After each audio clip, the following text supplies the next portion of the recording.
Le 25 février 2024, les Sénégalais seront invités à élire un nouveau président de la République chargé de définir et de conduire la politique de la nation pour tous les Sénégalais d'ici et de la diaspora.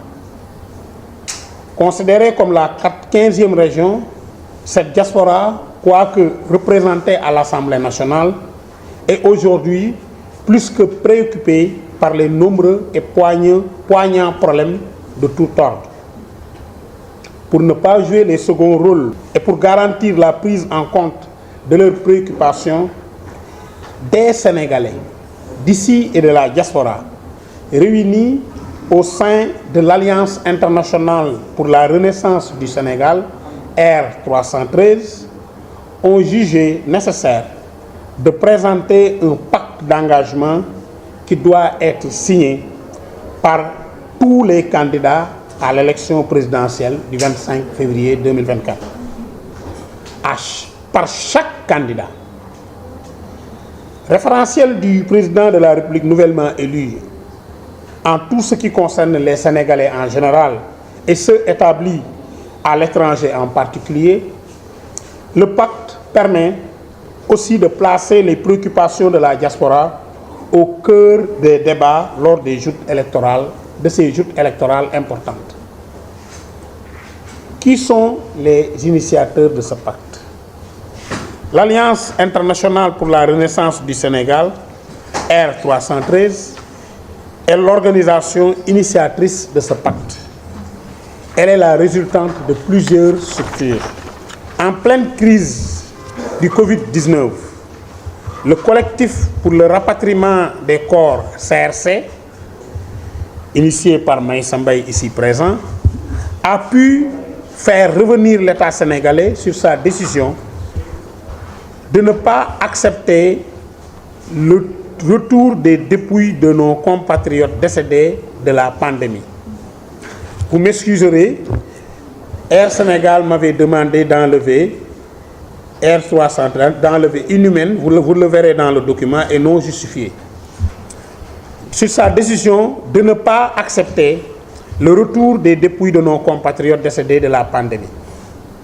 C'est partant du bilan de cette lutte, de ce combat victorieux de la diaspora unie, organisée et déterminée, que les membres de 32 pays du CRC, du collectif pour le rapatriement des corps, ont décidé de mettre en place un collectif des Sénégalais de la diaspora, CSD, au travers d'une vision d'une diaspora actrice de son développement socio-économique et partenaire incontournable de l'État du Sénégal et des autorités des pays d'accueil. 313 a été aussi mise en place, 313 est une autre organisation citoyenne mise en place pour justement faire la promotion des valeurs et la défense de notre société dans tout ce qui est patrimoine, dans tout ce qui est symbolique et valeur. Donc c'est la conjugaison et la réunion de toutes ces structures qui fait la naissance de R313. Donc aujourd'hui, R313 est mis sur pied pour plus de visibilité, plus de transparence, plus de mobilisation, plus d'actions concrètes, plus d'impact sur le quotidien des Sénégalais d'ici et de la diaspora. Pour R313, l'enjeu n'est pas partisan. Il est sociétal, économique et citoyen, du fait de l'énorme potentiel humain dont dispose notre pays. Les Sénégalais sont partout et ont divers profils et impactent la marche du monde. R313 s'organise autour de 3 axes stratégiques. Social, la défense et la prise en charge des intérêts des Sénégalais de l'extérieur et des Sénégalais de façon générale. Économique, une force de proposition et de gestion de projets au plan économique. Structurel, pour une réelle prise en charge de la représentativité de la diaspora. R313 est présent à ce jour dans les 14 régions et dans 34 pays répartis sur toute la planète. Pourquoi ce pacte d'engagement? Au quotidien, les autorités politiques semblent confirmer l'adage selon lequel les promesses électorales n'engagent que ceux qui y croient. Pour éviter toute reculade et désengagement, R313 soumet les candidats à signer un pacte d'engagement qui scellera et contraindra le futur président de la République à décider et à agir dans le sens des intérêts des Sénégalais en général et de la diaspora en particulier. Quel est le contenu de ce pacte? Le pacte est conçu et élaboré de façon concertée et participative, à travers plusieurs échanges contradictoires, constructifs, complémentaires et objectifs. Il contient 20 engagements qui embrassent 6 thématiques portant sur le renforcement des liens avec la diaspora sénégalaise, 1. 2. Sur l'amélioration des services publics. 3. Sur le développement économique et l'emploi. 4. Sur la bonne gouvernance et la lutte contre la corruption. 5. Sur la réhabilitation de la société sénégalaise qui a été très affectée ces derniers moments par une crise des valeurs. Donc réhabilitation de la société sénégalaise, du civisme, de l'éducation et de l'assainissement des médias. Certains médias jouent leur rôle pleinement et de la meilleure manière. D'autres, vous-même, vous l'avez constaté, vous l'avez dit à plusieurs reprises, d'autres non. Donc on va vous aider, en tout cas le président à venir va aider la presse à s'auto-organiser. Qui doit signer ce pacte? Seul et exclusivement le candidat à l'élection présidentielle du 25 février 2024 pourra signer le pacte d'engagement. Aucune dérogation ne pourra être accordée. Nous ne voulons pas qu'on nous envoie les directeurs de campagne, les mandataires, le second couteau. C'est le candidat, c'est lui qui doit être demain président. C'est lui seul qui sera autorisé à signer le pacte. Où est-ce que le candidat pourra signer ce pacte? Les candidats peuvent signer le pacte d'engagement à la maison de la diaspora 6 à Dakar. Ce sera ici à Dakar et ils auront dès ce soir, quand ils prendront contact avec nous ou demain, ils pourront être informés sur le lieu. Nous avons au niveau de R313 acquis une maison de la diaspora, en tout cas pour ce qui est de ces élections-là et pour le suivi, pour justement avoir un lieu d'accueil et de réception de ces candidats. Une équipe de R313 se chargera de les entendre à titre individuel avant la signature du pacte.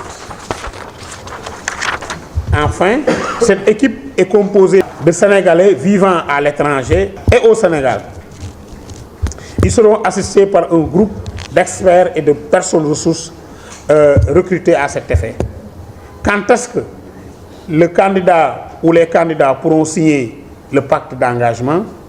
La maison de la diaspora recevra de 10h à 18h les candidats du lundi 22 janvier au vendredi 23 février 2024 pour la signature du pacte. Les inscriptions se feront via l'adresse mail suivant r313@gmail.com et les numéros qui sont là, c'est mon numéro. Il y a aussi le numéro de Tidiane qu'on va vous remettre et le numéro de Maï Sambay, coordonnateur. Voilà ce qu'on voulait vous donner comme information et nous comptons sur vous en tant que partenaire, premier partenaire de R313 pour justement pousser les Sénégalais à mieux choisir.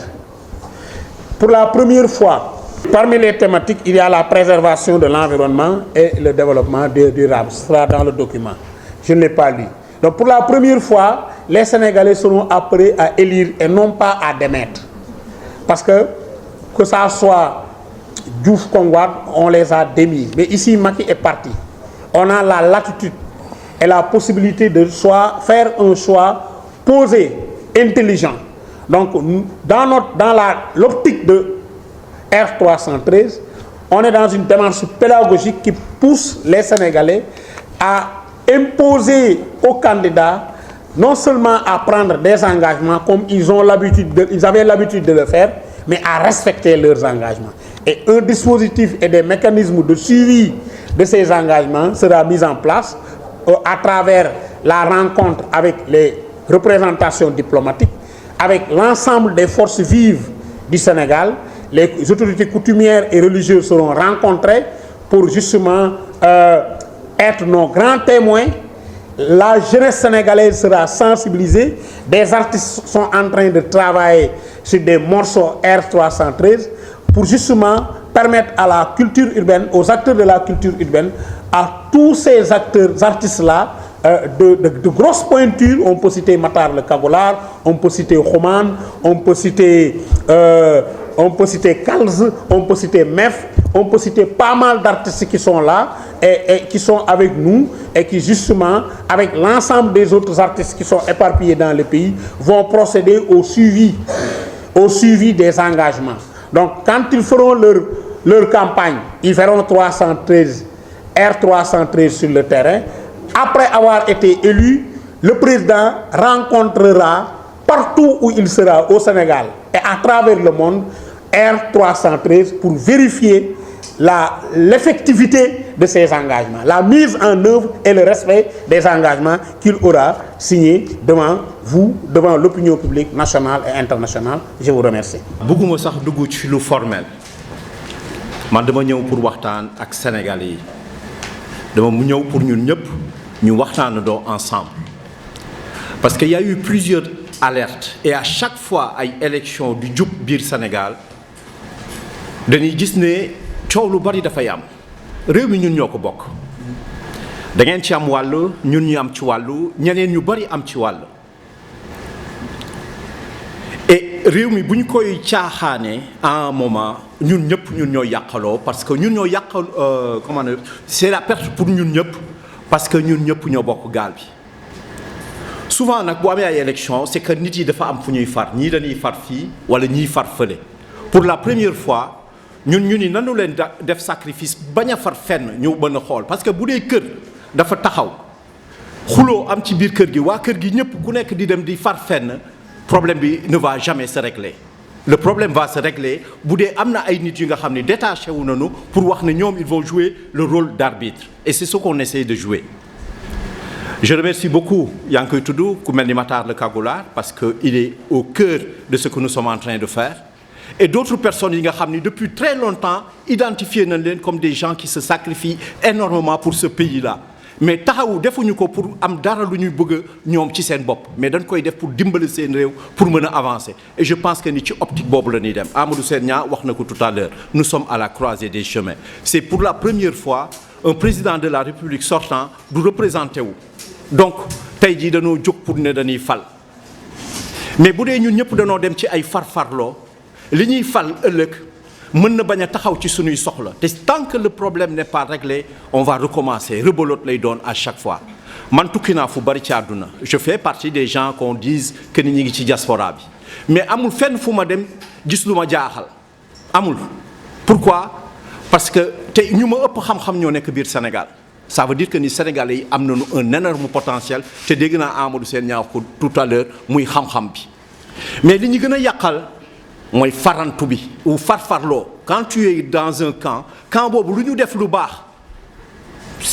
c'est bien lu ñu def lu bon aussi c'est bien et ça ne peut pas marcher continuellement comme ça c'est pourquoi à un moment ñu wax ne nañ leen jóg plusieurs organisations Amadou Sène Niang rappelé na ko ñoo taxaw ne kaa leen ñu waxtaanaat ci ñun ban position la ñuy amee muy position wu nañ leen génne benn pacte ñu waxtaan ci organisation yi tudd na ci tout à l'heure le collectif pour le rapatriement des corps effectivement comme wax ma initié ko mais ki ko initié surtout sax Nicolas laay wax y a eu un moment un jeune chrétien de religion qui est venu me voir en me disant que ni mon père est décédé ici en venant faire son bilan à Paris dafay ñëw chaque année et il voulait qu'on l'enterre en Casamance loolu moo mës a doon souhait mais par contre il y a une mesure bu État du Sénégal jël que ni les corps qui sont décédés de Covid à l'étranger ne peuvent pas revenir au pays affaire bi nekk lu diis si moom et à l'époque si vous vous rappelez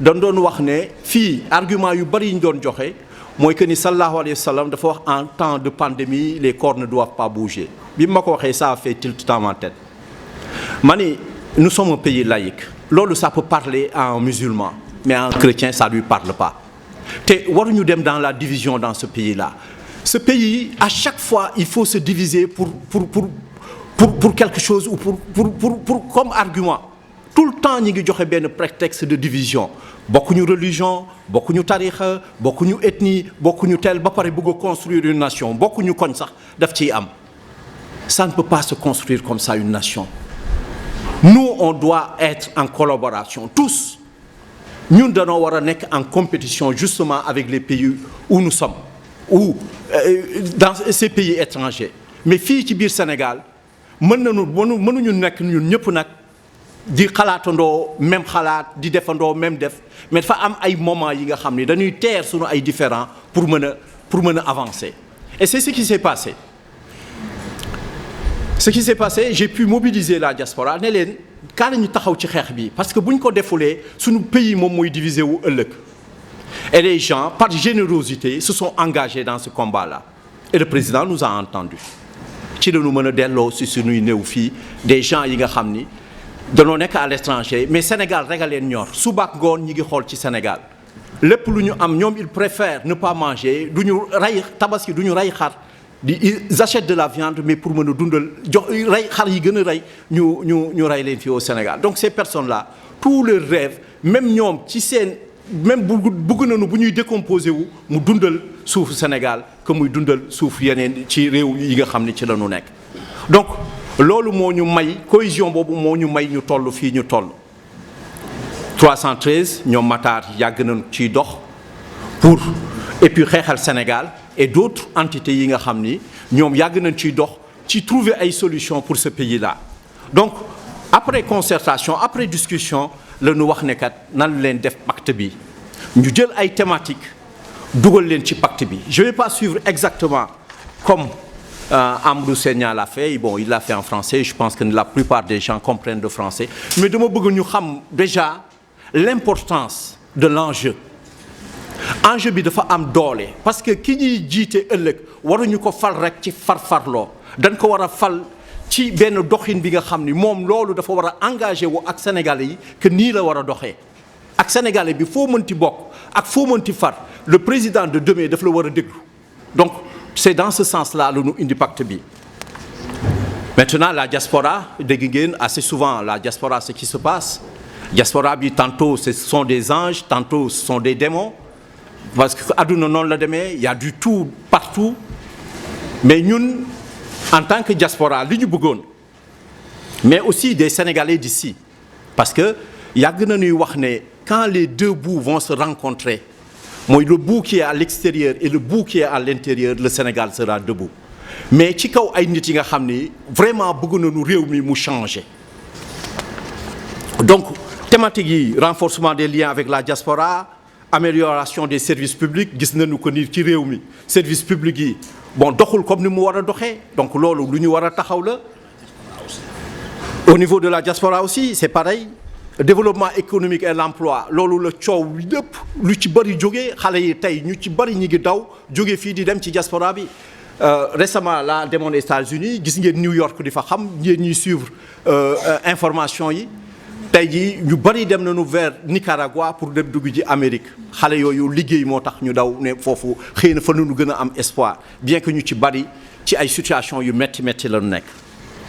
donc bonne gouvernance et lutte contre la corruption gangrène ce pays et la corruption c'est à tous les niveaux damay joxe souvent benn anecdote dama naan l'élève bu dem école bi benn photographe ñëw daal di ne maître bi dama bëggoon photo xale yi pour 500 francs maître bi ne xale yi kenn ku ci nekk da nga war a ñëw photo wu pour 600 francs jël 100 francs yi def ci poche am xale bi dem ci kër gi ne yaay dama bëggoon dañu waroon a photo wu maître bi mi ngi ñuy demandé 700 francs yaay ji dem demandé papa ji 1000 francs ne ko xale yi dañoo war a photo wu c'est à tous les strates de corruption bi nekk corruption bi ñaari sénégalais d'habitude bu ñu taxawee di wax sax kenn ki mi ngi wax ne man kii nan la ma nar a naxee et dans un pays comme ça ne peut pas fonctionner aussi non plus et la corruption c'est à tous les niveaux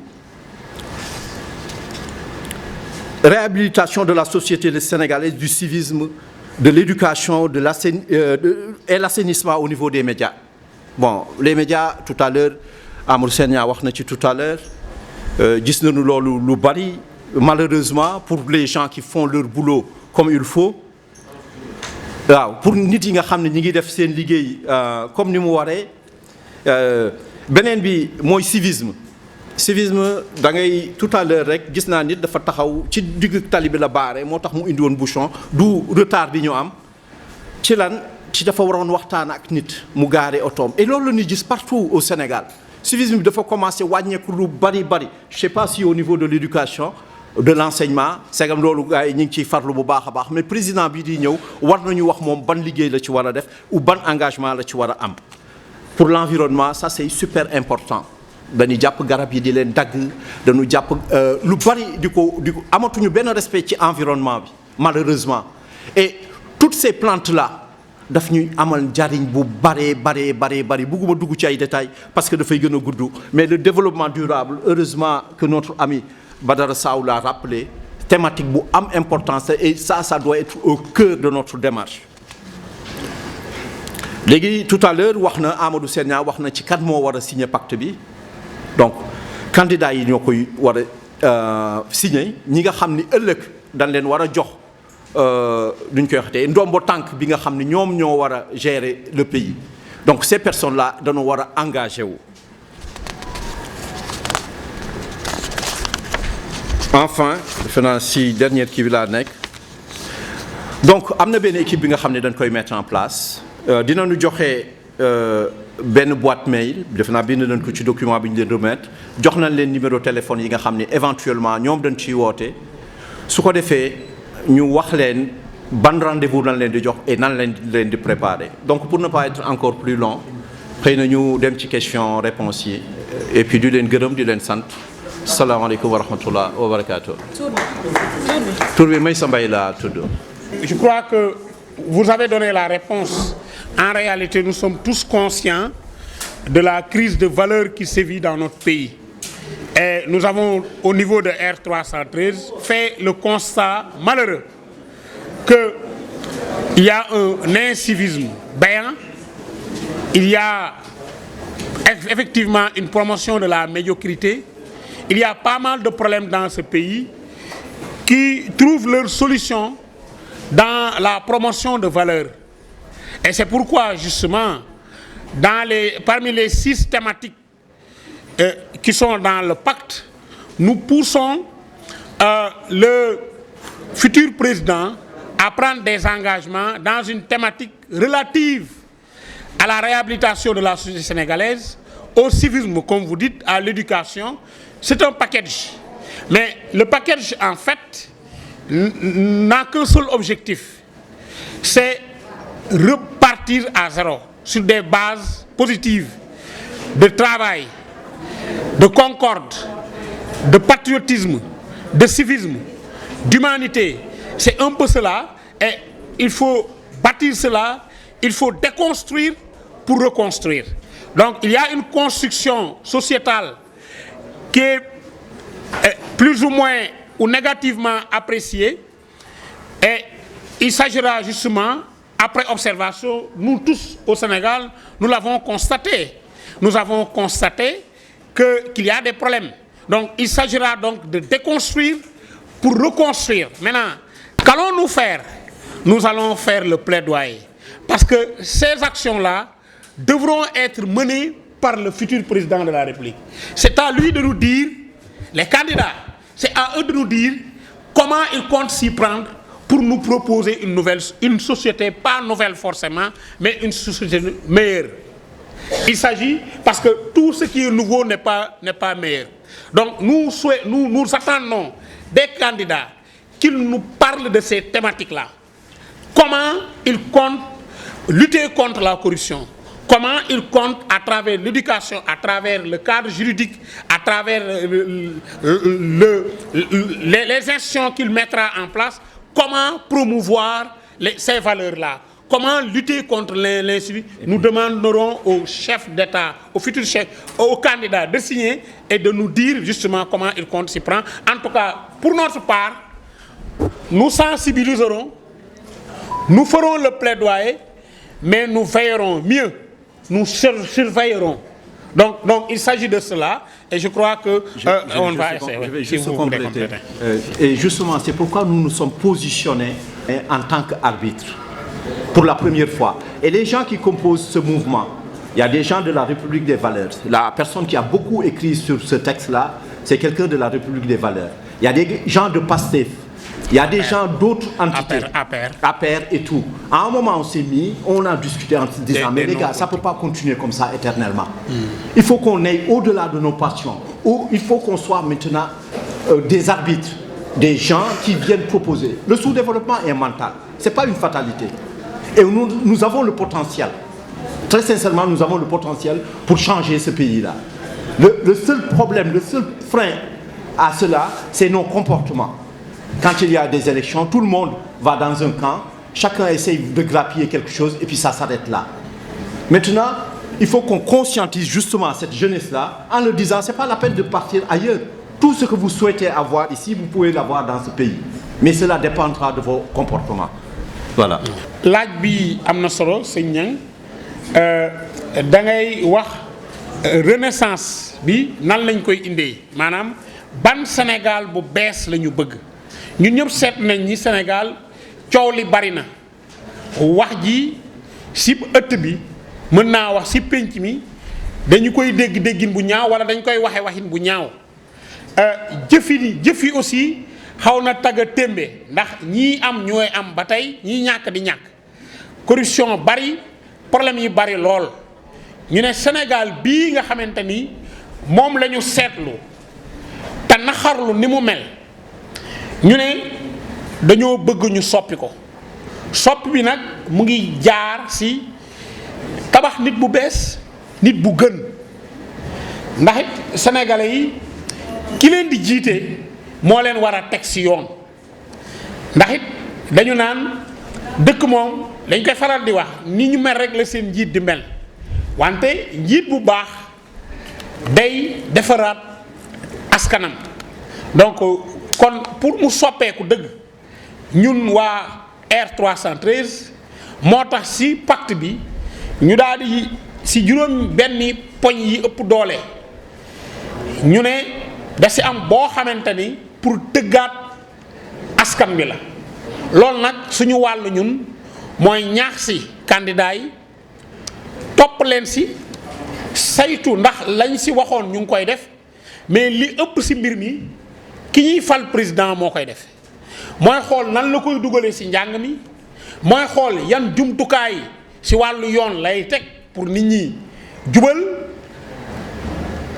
jubal doxal leeral ci lépp lu ñu mën a yore ci kër gi ci ëtt bi ci penc mi ba ci kaw askan bi yépp moom mooy waxit yan banxaas lay teg pour ñu mën a topp loolu donc wante ñun suñu wàll mooy non seulement ñu ñaax leen ci mais ñu topp leen mën naa waxtaan ñu dàqi leen ndax it R313 mu ngi ci 14 régions réew mi yépp mu ngi ci diaspora bi te ay ndaw la plupart ay artistes ñu ngi ci préparer ay morceaux dinañ fekkee bépp waxtaan buy am ci Sénégal bu kii nekk réewum Sénégal di jiite ji ëllëg fu mu mënti dem dina fa fekk R313 bu dee benn nit la tax wala ñaari nit dinañ fa taxaw déglu ko ndax la mu signé woon fii mu ngi koy doxal wala doxalu ko dina amit liberté wax xalaatam ci loolu te ñun ñi nekk ci R313 nekk ci fanweeri dëkk ak ñeent ñun ñëpp ñooy solidaire ak kenn ku nekk Passy teewal fa R313 di déglu kilifa réew mi li muy wax ñun ñëpp ñi nekk ci 14 régions yi donc il sera une démarche très solidaire pour veiller surveiller le respect des engagements qui seront pris donc noonu lañ si nar a taxawee wante jëf ji ñun du ñu jëf dañuy topp rek mais jëf ji futur président ñoom na dañu tàmm suñu élection jibee ñu wër diggee réew mi yëpp ba mu tooy xep bu jëf ko jotee ñu won askan wi gannaaw loolu nag benn ñun dañuy yee askan wi